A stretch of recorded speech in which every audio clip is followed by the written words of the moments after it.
For this week's Insurance Bite, we're in London. I'm with the author, Professor Robin Pearson, and he's the author of Insuring the Industrial Revolution. Robin, could you just tell us what prompted you to this book and what your findings were, please? Okay, the motivation for doing this book was the fact, first of all, that insurance history has been really neglected relative to other forms of financial history and banking history, not just in Britain but around the world. The first task I set myself was to find out how big this industry was in Britain during the 18th and the early 19th century, and how rapidly it developed, its pattern of development. And then the second, even more interesting question is, why did it develop the way it did? And both these tasks were extremely difficult to solve. They involved a lot of archival work,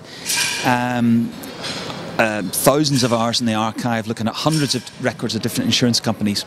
So what did I find out? I found out, first of all, that insurance was much larger a sector of the economy than had hitherto been thought, and secondly, that it grew more rapidly than the British economy did throughout the 18th and early 19th century.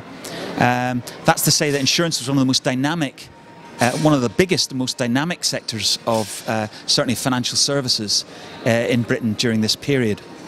To give you an example of how big, how astonishingly big this industry was, I've estimated from contemporary data that pretty much 80% of all houses in London were insured as early as the mid-18th century. That's an astonishingly high number. London was probably, in the middle of the 18th century, the most insured city in the world. Secondly, we found out that the market for insurance in Great Britain grew by a factor of 8 over the period 1700 to 1850, whereas the economy grew by a factor of just 3. So the industry as a whole was outstripping the growth of one of the most dynamic economies in Western Europe at the time. Lots of other things in the book that I explored. I explored marketing strategy, company organisation, the role of insurance in regional economic networks, the changing practices of underwriting and how insurance companies coped with the new fangled technologies, as they called them, that the Industrial Revolution threw up, the mills and the factories of the north of England, and the new types of machinery that were coming along in the 1780s and 1790s. And these posed real problems for underwriters during the time, problems that it took them several decades to resolve. On the whole, though, we found that insurance was not just one of the most rapidly growing sectors of the British economy, it was also one of the most innovative, in the sense that insurance companies pioneered new forms of company organisation. They pioneered, for example, modern merger and takeover strategies. The insurance industry was heavily involved in M&As during the 1820s and 1830s, far ahead of other sectors. They pioneered marketing. Most of the big companies in Britain had very large national networks of agents that threw up all kinds of agency and monitoring problems that again had to be resolved over time. So here was a dynamic, rapidly growing economy that had pretty much been neglected by scholars in the past, and the general public too really, had very little knowledge of it, about it, and it's pretty much an invisible service to them. The question why the insurance industry grew so rapidly is a lot more difficult to answer, because you can't answer that simply from a supply side, with a supply side explanation. You really need to get a handle on the nature of demand for insurance during the course of this 150 years. And to get a handle on that, the nature of demand involves investigating people's perceptions of risk. And that isn't easy with historical sources.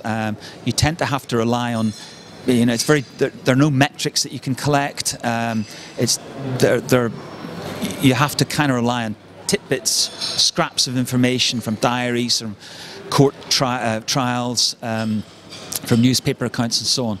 But I generally concluded that although insurance can be seen as a modern, statistically based technologically advanced industry at the forefront of the world's first modern economy.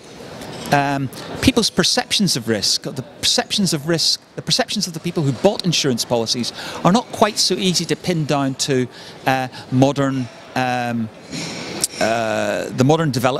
development of modern rational thought or economic utility. People tended to buy insurance sometimes for very rational reasons, but then their actions in relation to fire risk, for example, tended to belie the notion that they were acting rationally. I'll give you one example of this from the records. It's not actually in the book, it's in a chapter I published after the book when I found it. In the Old Bailey is the major criminal court in Britain, and their records have been digitised for the 18th century.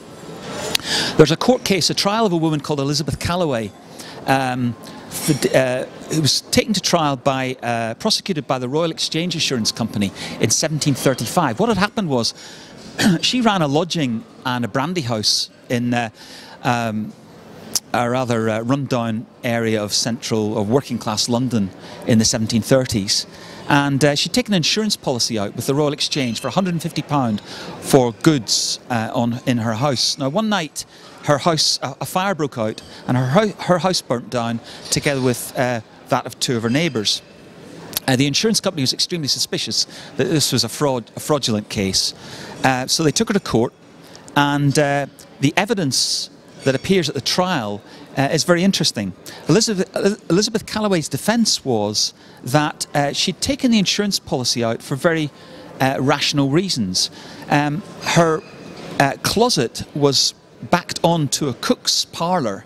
There's a bakery or a cook's house next door, and she felt the heat represented a real fire risk for her in her lodging house, and that's her explanation, an explanation incidentally that the court believed.